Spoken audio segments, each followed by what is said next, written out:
नमस्कार मुलांनो, मी आहे दीपाली पाटील आणि आज तुमच्यापुढे मी सादर करणार इयत्ता 6वी मधील प्रॉफिट आणि लॉस 13वा धडा त्यामधला प्रॅक्टिस सेट 34. आता बघूया पहिला प्रॅक्टिस सेट 34 मध्ये जे काही प्रॉब्लेम सेट आहेत म्हणजे कॉस्ट प्राइस दिलेले आहे आणि सेलिंग प्राइस दिलेला आहे त्यापासून वर्ड प्रॉब्लेम तयार तुम्ही करायचा आहे.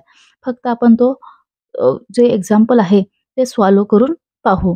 तर इथं कॉस्ट प्राइस दिलेला आहे 1600 अँड सेलिंग प्राइस दिलेले आहे 2800 दिलेले आहे.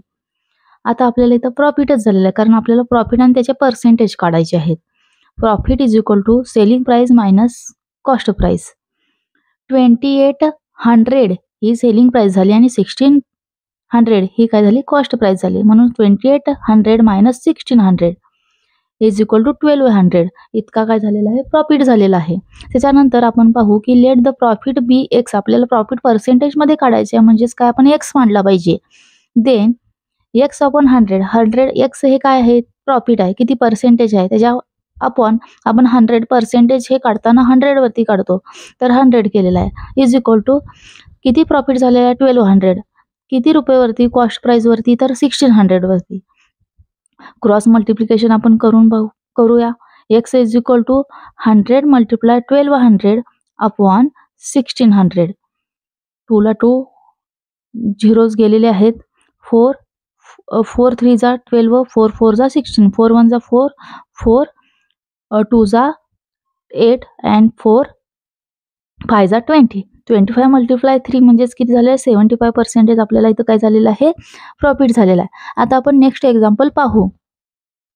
तर नेक्स्ट एक्झाम्पल मध्ये कॉस्ट प्राइस आहे 200 अँड सेलिंग प्राइस आहे 1900.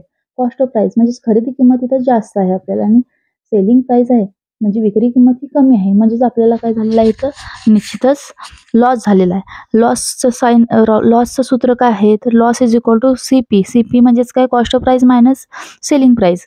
कॉस्ट प्राइस किती आहे 2000 अँड सेलिंग प्राइस किती आहे 1900. 2000 मायनस 1900 इज इक्वल टू किती झालेला आहे 100 रुपीज आपल्याला लॉस झालेला आहे. ठीक आहे. Let the loss be x. आता लॉस काढायचा आहे आपल्याला पर्सेंटेज मध्ये तर तो एक्स मांडला पाहिजे. देन एक्स अपॉन 100 पर्सेंटेजच्या खाली आपण 100 घेतलेला आहे कारण 100 वरती आपण पर्सेंटेज करतोय. ओके. आता आपण नेक्स्ट एक्झाम्पल पाहू. आता 5th नंबर एक्झाम्पल मध्ये कॉस्ट प्राइस दिलेली आहे 8600. ट्रान्सपोर्टसाठी चार्जेस बसले 250 रुपीज अँड पोर्ट्रेजसाठी सुद्धा 150 रुपीज एवढे चार्जेस बसलेले आहेत आणि सेलिंग प्राइस दिलेली आहे इथं 10,000 दिलेले आहे. मग आपल्याला आता इथं टोटल पहिला कॉस्ट प्राइस काढून घेणं गरजेचं आहे. Total cost price is equal to 8600 plus 250 plus 150. Total आपल्याला कॉस्ट प्राइस 9000 इतकी पडणार आहे. तर द सेलिंग प्राइस इथं किती दिलेला आहे 10,000 दिलेले आहे. मग आता कॉस्ट प्राइस 9000 आहे आणि सेलिंग प्राइस 10,000 आहे तर इथं काय झालेलं आहे आपल्याला प्रॉफिट झालेलं आहे. प्रॉफिटचं सूत्र काय आहे फॉर्म्युला SP मायनस CP.